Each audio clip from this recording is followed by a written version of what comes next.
Japan and India pledged to beef up their country's supply chains of semiconductors amid China's growing influence in the Indo-Pacific region. More of this report from Diana Flores.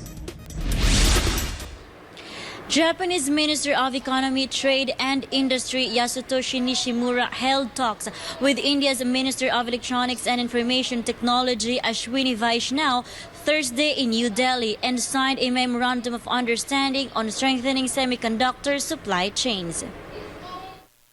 The agreement between Japan and India held in New Delhi Thursday comes amid China's rising influence in the Indo-Pacific region to beef up the country's semiconductor supply chains. According to Nishimura, Japan seeks to deepen partnerships with its allied nations to develop more supply chains for critical products and materials, including semiconductors, batteries, and minerals, as Japan lags behind global rivals in the ability to manufacture complete semiconductor products. India is also seeking to improve its own production of semiconductors as the country relies on China for most of its semiconductor imports. After meeting with Vaishnaw, Nishimura said that India has excellent human resources in the field of semiconductor design. He also added that using each other's strengths, Japan and India wants to push forward with concrete projects as early as possible. It can be noted that together with the United States and Australia, Japan and India are part of the multilateral security framework, the Quad.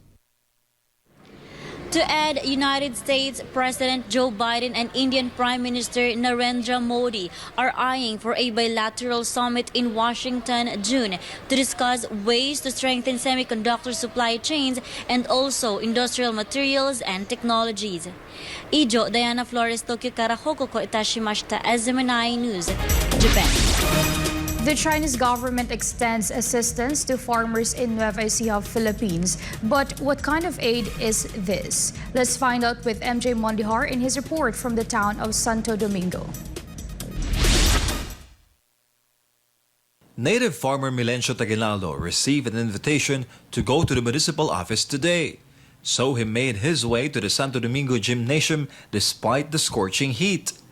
His journey was worth it, as he is one of the farmers who will receive a free urea fertilizer. With a current price per bag reaching over 1,000 pesos, this aid is invaluable for him. Malaki pong tulong yun sa aming magsasaka. Lalong-lalo na sa mga mahihirap na kagaya kong walang perang magastos. For lead farmer Virgie Smith, fertilizer is a significant part of their farming process. That's why they welcomed the development and attended the distribution of free urea. Ito po sir ay napakalaking tulong para sa aming magsasaka at ito po ay ginagamit namin sa aming mga pagsasaka. The urea fertilizer distributed to the farmers comes from the Chinese government, amounting to 782 million pesos in value, which was received by the Philippine government last month. In fact, President Ferdinand Bongbong Marcos Jr. personally received it from Chinese Ambassador Wang Xilian. Now, it can be directly utilized in the fields.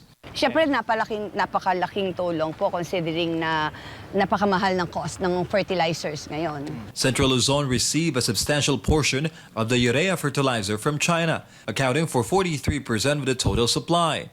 The farmers in Santo Domingo is just part of the thousands who will benefit from it.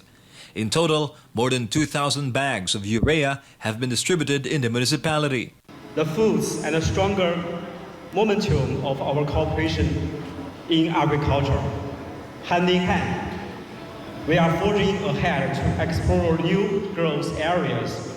Siyempre po nagpapasalamat tayo sa ating Department of Agriculture at lalo na po sa ating mga kapartners mula sa People's Republic of China dahil napakalaking tulong nito sa ating mga magsasaka.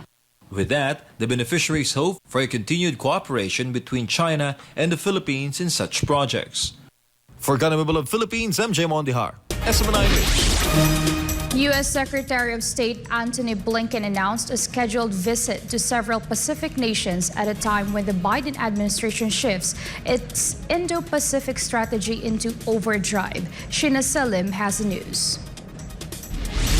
Washington's senior official will visit Tonga, New Zealand, and Australia next week as part of efforts by the United States to counter China's influence in the region.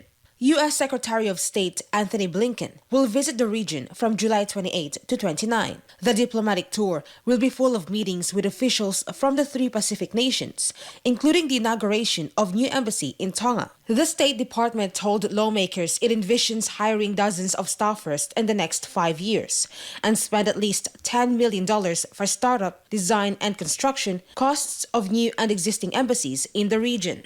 U.S. President Joe Biden hosted a first-ever summit in Washington with Pacific Island leaders in September of last year. The U.S. also reached an agreement this year with Britain and Australia to supply Canberra with nuclear-powered submarines through the AUKUS deal. The trip will be Blinken's 3rd visit to Asia in a span of 2 months.